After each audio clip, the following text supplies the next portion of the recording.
ఆ బలముతోనే ఇశ్రాయేలీయులు దేవుడి వారి పక్షము నుండి ఎర్ర సముద్రం దాటుకుంటూ వచ్చారు.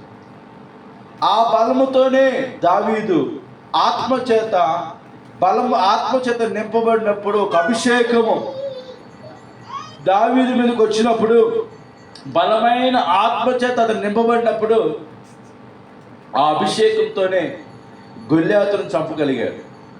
ఆ బలముతోనే గొల్యాతును చంపగలిగాడు.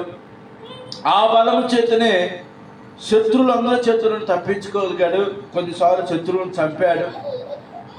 ఆ బలము చేతనే సౌలు చేతుల మామ చేతుల నుంచి ఏమయ్యాడంటే తప్పించబడ్డాడు. బలం చెప్పండి, ఏంటంటే అది బలం.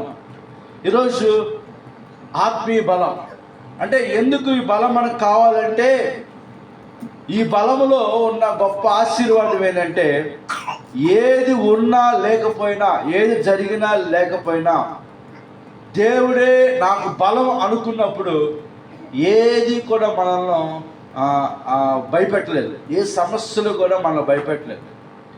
అందుకే అంటున్నాడు దావీదు, నాకు బలము ధరింపు చేయువాడు ఆయనే, నన్ను యథార్థ మార్గం నడిపించేవాడు కూడా ఆయనే. తర్వాత 22వ కీర్తన 19వ వచనంలో కూడా మాట అన్నాడు, యెహోవా దూరముగా ఉండకుము, నా బలమా త్వరపడి నాకు సహాయం చేయి. నా బలమా త్వరపడి నాకు సహాయం చేయి అంటే ఎవరు బలం కోరుకుంటున్నాడంటే కీర్తనకారుడు దేవుని బలం. అందుకే హబక్కూకు ప్రవక్త ఆ మాట అన్నాడు, ఏది ఉన్నా లేకున్నా యెహోవాయే నాకు బలపరిచేవాడు. ధైర్యం, చాలా మంది చెప్తూ ఉండు కదా, అమ్మ ధైర్యంగా ఉండు అని మనం అంటా ఉన్నాం. ఆ ధైర్యము ఆ మనిషి చెప్పిన ఆ కాసేపే, ఆ మాట్లాడిన కాసేపే ఉంటుంది. కానీ దేవుడిచ్చే ధైర్యం వేరు, బలం వేరు. ఆ దేవుడిచ్చే ధైర్యము బలముతో చాలా ధైర్యంగా నెమ్మదిగా ఉండగలుగుతాం.